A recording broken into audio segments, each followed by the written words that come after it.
El virus Epstein-Barr es de la familia Gamma herpes viridae, infecta al 90-95% de la población, preferentemente a los linfocitos B, y produce una gran variedad de enfermedades, en general autolimitadas, pero también pueden producir enfermedades malignas.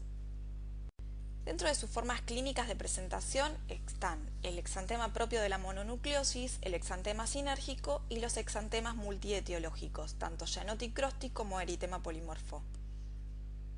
La mononucleosis infecciosa es una enfermedad aguda y autolimitada asociada a la primoinfección del virus. En una fase aguda presentan fiebre, faringitis exudativa, poliadenopatías y hepatoesplenomegalia. En el 10 al 15% se observa además un exantema que es de características maculopapular, eritematoso, morbiliforme, pero también puede presentarse como los otros patrones. El diagnóstico es clínico con la confirmación serológica con IgM para BCA o monotest positivo.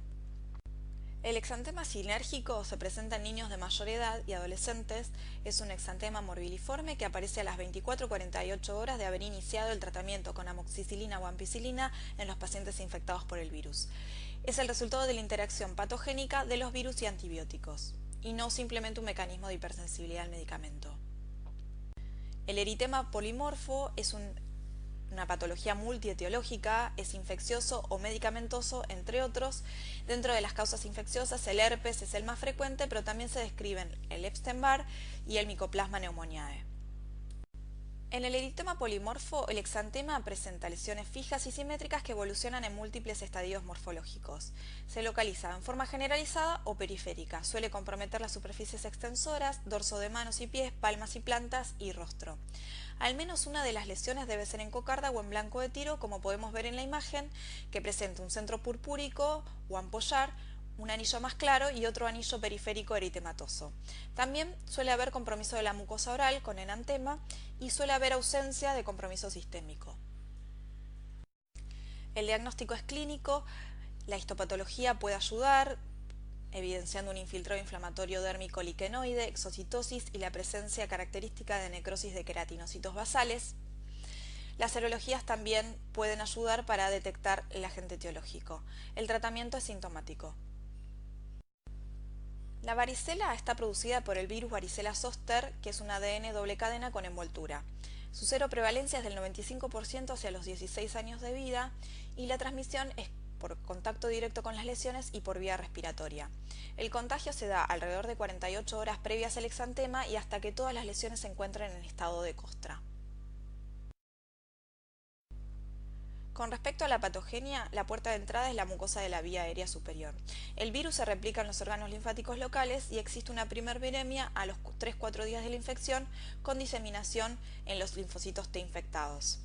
Luego hay una replicación masiva del virus en hígado y vaso con una segunda viremia que se da hacia los 7 días de la infección con llegada del virus a los tejidos periféricos como piel y mucosas.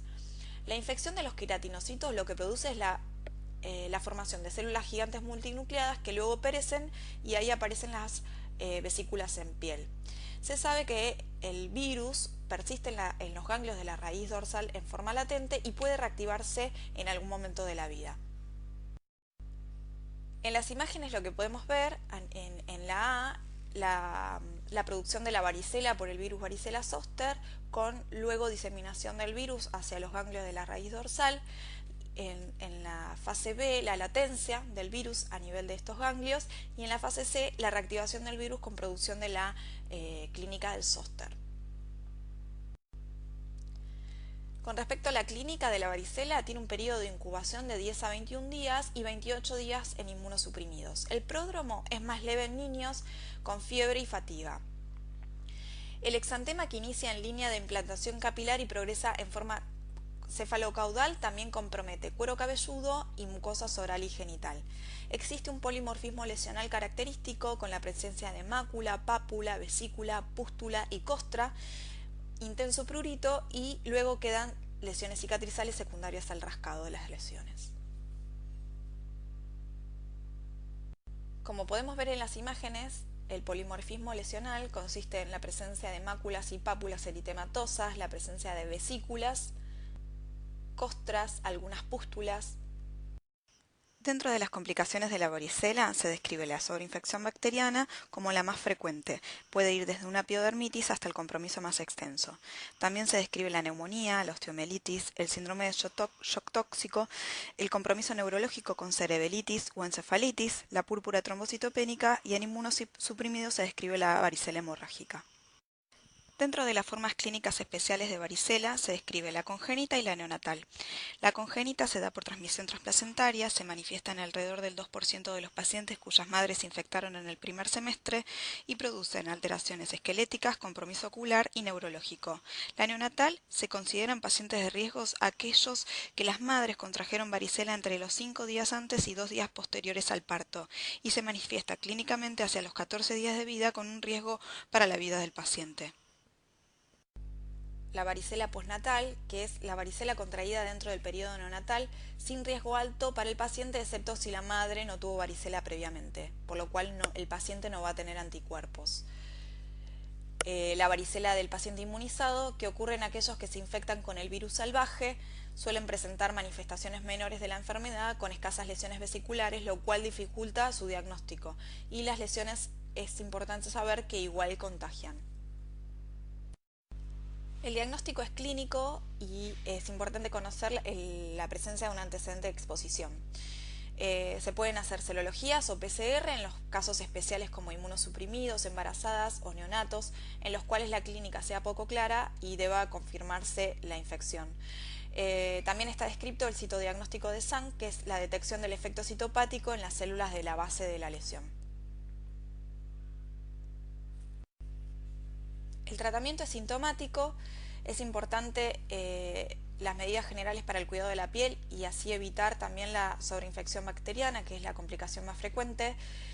Se puede utilizar el aciclovir en vía oral o endovenosa, en vía oral a dosis de 80 miligramos kilo día, dividido en 5 dosis, y endovenoso en 30 miligramos kilo día, dividido cada 8 horas.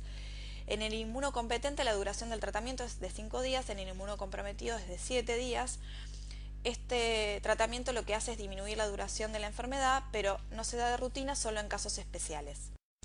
Las indicaciones para utilización de aciclovir son los pacientes con enfermedades cutáneas crónicas o pulmonares, los pacientes mayores de 12 años, el tratamiento con corticoides orales o inhalados en forma intermitente o prolongada, el segundo caso en convivientes y el tratamiento crónico con salicilatos.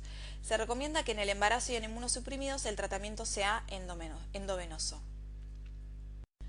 Con respecto a la profilaxis posexposición, los expuestos susceptibles deben recibir lo siguiente según les corresponda. Con respecto a la vacuna, se da antes del 5.º día posexposición y se dará en inmunocomprometidos, obviamente teniendo en cuenta las contraindicaciones de la vacuna, o en brotes en poblaciones cerradas. La gamoglobulina específica para varicela zoster se da una dosis antes de las 96 horas para los que tienen contraindicación de recibir la vacuna y en caso de no estar disponible debe usarse una dosis de inmunoglobulina pasteurizada. Aquellos que reciben inmunoglobulina endovenosa mensual están protegidos si la recibieron hasta 3 semanas antes de la exposición. Y el aciclovir se dará si no se cuenta con inmunoglobulina dentro de las 96 horas. Este se debe administrar a 80 miligramos kilo día cada 6 horas por 7 días, iniciando la terapia 7 días posteriores a la exposición. Con respecto al recién nacido, se considera que es expuesto si la madre comienza la varicela entre 5 días antes del parto hasta 48 horas posteriores al nacimiento. La inmunoglobulina para varicela no está indicada para todos los neonatos sanos que hubieran estado expuestos, incluyendo aquellos que su madre se brotara después de 48 horas del nacimiento.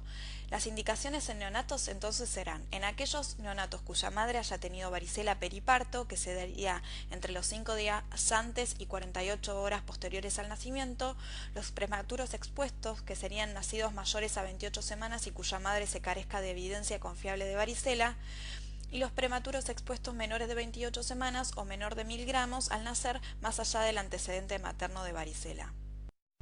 La enfermedad mano-pie-boca está producida por el virus Coxsackie A16, el que es el más frecuente, y otros serotipos también hallados, dentro de los que se describen A2, A5, A9, A10, enterovirus 71. Es un virus muy contagioso. La mayor prevalencia del virus se da en verano y se transmite vía fecal oral. El pródromo es de alrededor de 2 a 4 días de fiebre con dolor abdominal y odinofagia. El exantema se caracteriza por presentar ampollas de 2 a 8 milímetros de color grisáceo rodeadas de un halo eritematoso y ubicadas en dorso y caras laterales de dedos y a nivel palmo-plantar. Existe un enantema con presencia de lesiones aftoides y erosiones dolorosas. El diagnóstico es clínico y, de ser necesario, puede confirmarse mediante PCR de líquido de la ampolla. El tratamiento es sintomático. Como podemos ver, la presencia de ampollas a nivel de mucosa oral, el compromiso palmo-plantar también con ampollas con un halo eritematoso. En los últimos años se reportó una creciente incidencia de variabilidad clínica diferente a la presentación clásica del mano-pie-boca, y en este caso están producidas por otros virus, no el serotipo A16, siendo el hallado con más frecuencia el Coxsackie A6. Las características clínicas descritas fueron la distribución más generalizada de las lesiones, la presencia de eczema coxsackium, la presencia de un Janoti-Crosty-like o la presencia de un exantema purpúrico. Como podemos ver en las imágenes, se observa un exantema más generalizado en la primera imagen con características purpúricas. También en la segunda imagen de la derecha se puede observar la localización de las lesiones a nivel de zonas de eczema que se da en pacientes con atopía. La localización de las lesiones a nivel palmo-plantar con ampollas de mayor tamaño, lo cual genera gran morbilidad. Para el abordaje del paciente con un exantema debemos saber los antecedentes personales, antecedentes de enfermedades de base, antecedente de contacto con pacientes cursando exantemas, que nos pueden orientar también hacia la etiología, saber si hay uso de medicaciones, ya que podemos estar ante un exantema de causa farmacológica, también conocer el patrón exantemático y su progresión, ya que también nos puede orientar hacia su etiología, el estado clínico del paciente con un buen examen físico, buscando linfadenopatías, hepatoesplenomegalia, saber si hay síntomas de fiebre, malestar general, prurito, y de ser necesario la confirmación mediante la solicitud de serologías y, de ser necesario, la toma de muestra para para realizar PCR en líquido de lesiones. Con respecto a las conclusiones, sabemos que los exantemas son una causa frecuente en la consulta pediátrica. Las etiologías pueden ser múltiples, aunque la infecciosa representa el mayor porcentaje. Conocer los diferentes patrones exantemáticos nos permite orientar hacia los probables agentes etiológicos involucrados, y sabemos que los virus son los agentes etiológicos más frecuentemente encontrados. Aunque suele ser procesos autolimitados y autorresolutivos, en algunas ocasiones requieren terapias y cuidados específicos, y es importante el conocimiento de los periodos de incubación y contagio para indicar la evicción escolar correspondiente y tomar medidas de prevención adecuadas.